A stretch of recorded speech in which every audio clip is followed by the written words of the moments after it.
دین اسلام کے جو 5 ارکان ہیں، آپ کو معلوم ہے ان میں کلمہ شہادت ہے، نماز ہے، روزہ ہے، زکوٰۃ ہے، حج ہے۔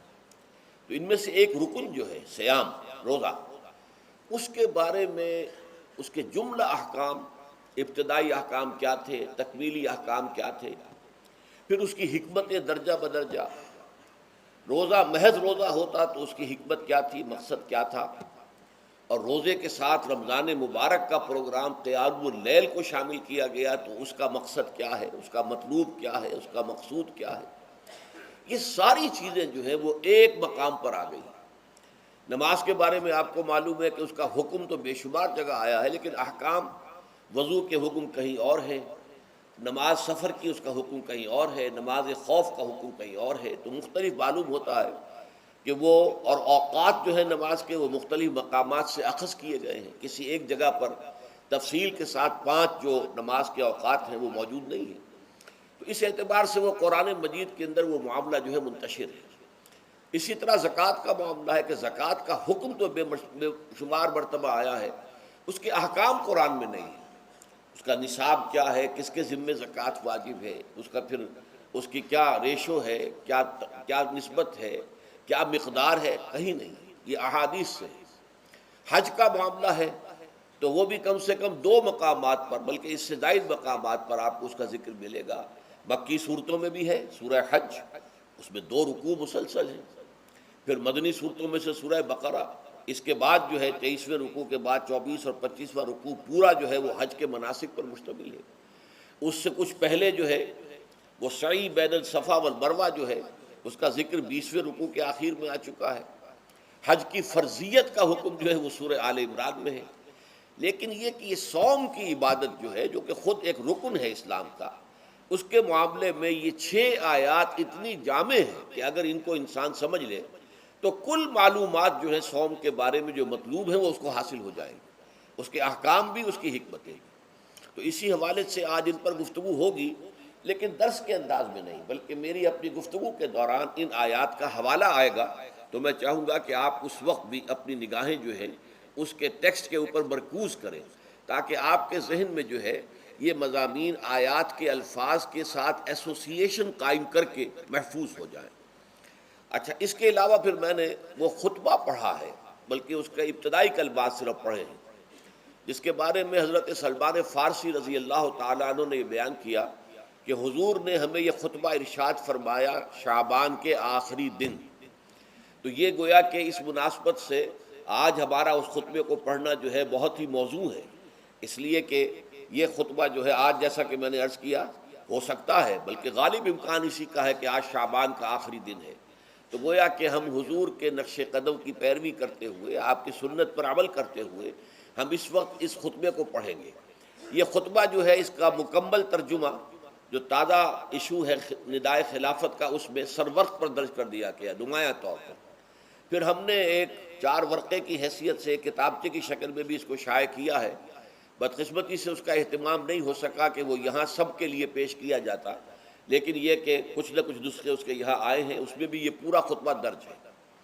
پھر ایک ناشر نے، جن کا تعلق ایسے تنظیم اسلامی کے ساتھ ہے، اس کو خوبصورت انداز میں شائع کیا ہے 4 ورقے کو، لیکن اس کی انہوں نے قیمت رکھی ہے کہ اس کے 10 نسخے 10 روپے میں آپ کو مل جائیں گے، تاکہ آپ زیادہ سے زیادہ لیں اور تاکہ لوگوں میں تقسیم کریں، تاکہ وہ ذہنی تیاری جو ہے، ذہنی اور قلبی اور روحانی، رمضان مبارک کی برکات سے صحیح طور پر مستفید ہونے کے لیے اس میں آپ کے دوست، اعزاء و قارب، رشتہ دار بھی شریک ہو سکیں۔ میں سب سے پہلے اب آغاز کر رہا ہوں اسی خطبے کے ان الفاظ سے کہ جو یہاں پر درج ہے، آپ بھی اس کی متن پر نگاہ رکھیے۔ ان سلمان الفارسی رضی اللہ عنہ، حضرت سلمان فارسی رضی اللہ تعالی عنہ سے یہ روایت ہے۔ حضرت سلمان آپ کو معلوم ہے کہ ایران میں پیدا ہوئے، اور ان کے والد جو ہیں وہ آتش کدے کے بڑے ذمہ دار آدمی تھے، لیکن ان کو نفرت پیدا ہوئی کہ یہ آگ ہم خود جلاتے ہیں، ایندھن اس میں نہ ڈالیں تو بجھ جاتی ہے، ہم کیسے اس کے سامنے ہاتھ جوڑ کر کھڑے ہو جائیں، اس سے دعائیں مانگیں۔ بہرحال اس بنا پر جو بھی چپقلش ہوئی، تو جیسے حضرت ابراہیم علیہ السلام کو ان کے والد نے گھر سے نکال دیا تھا، انہیں بھی گھر سے نکلنا پڑا۔ جیسے حضرت ابراہیم نے پھر ہجرت کی تھی اور وہ عراق سے جو ہے شام کی طرف منتقل ہوئے تھے، تو یہ ایران سے شام کی طرف منتقل ہوئے، وہاں جا کر انہوں نے عیسائیت کا مذہب اختیار کیا، راہبوں کے پاس رہے۔ آخری راہب جس کے پاس تھے، زیر تربیت و تعلیم تھے، تو جب اس کے انتقال کا وقت آیا تو انہوں نے کہا کہ مجھے تو ابھی تشفی نہیں ہوئی پورے طور سے، آپ نے بہت کچھ سکھایا ہے، بہت کچھ سمجھایا ہے، اور میں نے آپ سے بہت کچھ فیض حاصل کیا ہے، لیکن ابھی تو مجھے تشفی نہیں ہوئی۔ اب آپ کا انتقال ہو رہا ہے، میں آپ کے بعد کس کے پاس جاؤں؟ تب اس نے کہا کہ میرا علم مجھے بتاتا ہے کہ نبی یہ آخر الزمان کا ظہور اب قریب ہے، اور وہ جنوب میں کھجوروں کی سرزمین میں ہوگا، تو تم جاؤ، ٹرائی یور لک، جاؤ دیکھو شاید قسمت تمہیں ان کے قدموں میں پہنچا دے۔ تو وہ وہاں سے روانہ ہوئے ایک قافلے کے ساتھ، قافلے پر ڈاکوؤں نے حملہ کیا، انہیں پکڑ کر غلام بنا لیا، غلام بنا کر بیچ دیا، لیکن یہ دیکھیے قسمت ان کی کہ مدینے کے یہودی نے خرید لیا، اب مدینے پہنچ گئے۔ اب وہاں خبریں انہیں مل رہی ہیں کہ مکے میں کسی صاحب نے دعویٰ کیا ہے نبوت کا، لیکن ان کے پاؤں میں تو غلامی کی بیڑیاں، یہ مکے تو نہیں جا سکتے۔ تو میں کہا کرتا ہوں کہ یہ اس شخص کی قسمت ہے کہ جیسے ہم کہتے ہیں کہ پیاسا کنویں کے پاس جایا کرتا ہے، کنواں تو پیاسے کے پاس نہیں آتا، لیکن یہاں کیا ہوا، کنواں چل کر پیاسے کے پاس پہنچا ہے۔ محمد الرسول اللہ صلی اللہ علیہ وسلم ہجرت فرما کر مدینہ تشریف لے آئے۔ تب انہوں نے اپنے آقا سے ایک روز کچھ تھوڑی سی کھجوریں مانگی، لیں اور اجازت طلب کی اور جا کر حضور کی خدمت میں پیش کی، کیونکہ اس نے یہ بتایا تھا راہب نے کہ وہ ہدیہ تو قبول کر لیں گے، صدقات قبول نہیں کریں گے، صدقہ قبول نہیں کریں گے۔ تو اسی امتحان کے لیے جا کر حضور کی خدمت میں وہ کھجوریں پیش کی۔ حضور نے پوچھا کیا ہے؟ عرض کیا صدقہ، فرمایا نہیں میں صدقہ قبول نہیں کرتا، یہ غربا کا حق ہے، دے دو، تقسیم کر دو۔ پھر کچھ عرصے کے بعد پھر کچھ کھجوریں لی ہوگی اپنے اس آقا سے، پھر پہنچے، پھر جب حضور نے پوچھا کیا ہے، عرض کیا کہ یہ ہدیہ، آپ نے فرمایا ہاں ٹھیک ہے، ہدیہ میں قبول کرتا ہوں۔ تو فوراً قدموں میں گر گئے، ایمان لے آئے۔ اور ان کا معاملہ جو ہے یہ بھی جان لیجئے کہ یہ فقراء صحابہ میں سے تھے جو کوئی کام نہیں کرتے تھے، ہمہ وقت حضور کے ساتھ رہنا، اور اس اعتبار سے حضور نے ان کے بارے میں یہ بھی کہا ہے کہ سلمان و منا من اہل البیت، سلمان جو ہے وہ ہمارے اہل بیت میں شامل ہے رضی اللہ تعالی عنہ۔ ان کی روایت ہے قال خطبنا رسول اللہ صلی اللہ علیہ وسلم، تو وہ فرماتے ہیں کہ ہمیں خطبہ ارشاد فرمایا نبی اکرم صلی اللہ علیہ وسلم نے شعبان کے آخری دن، فقال، اور فرمایا یا ایھا الناس، اے لوگو، قد اظلکم شہر عظیم، تم پر ایک عظمتوں والا مہینہ سایہ فگن ہو گیا ہے۔ ظل کہتے ہیں سائے کو،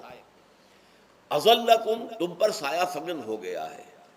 ایک بہت عظمتوں والا مہینہ۔ اب دیکھیے یہ وہی ہے بات جو انگریزی کے محاورے میں ہے کہ coming events cast their shadows before, آنے والے واقعات کا ایک سایہ سا پہلے سے پڑ جاتا ہے۔ تو ابھی مہینہ شروع نہیں ہوا رمضان مبارک کا، لیکن وہ آیا چاہتا ہے، تو گویا کہ اس کا ایک سایہ پہلے آ گیا ہے، جس کو حضور فرما رہے ہیں کہ تم پر سایہ کر لیا ہے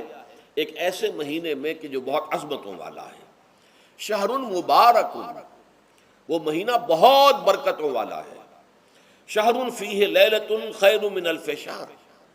یہ وہ مہینہ ہے کہ جس میں ایک رات وہ بھی ہے کہ جو 1000 مہینوں سے افضل ہے۔ اور یہ ظاہر بات ہے قرآن مجید کی صورت ہے مکمل، انا انزلناہ فی لیلۃ القدر وما ادراک ما لیلۃ القدر لیلۃ القدر خیر من الف شہر، اس کی طرف اشارہ ہے۔ اب اس کے بعد جو جملہ ہے جعل اللہ صیامہ فریضۃ، اللہ نے اس مہینے کا روزہ رکھنا فرض قرار دے دیا ہے۔ وقیام لیلہ، ایک تو قیام اللیل کے لفظ پر غور کیجئے، اور اس کی راتوں کے دوران کھڑے رہنے کو تطوعاً، آزاد مرضی پر چھوڑ دیا ہے۔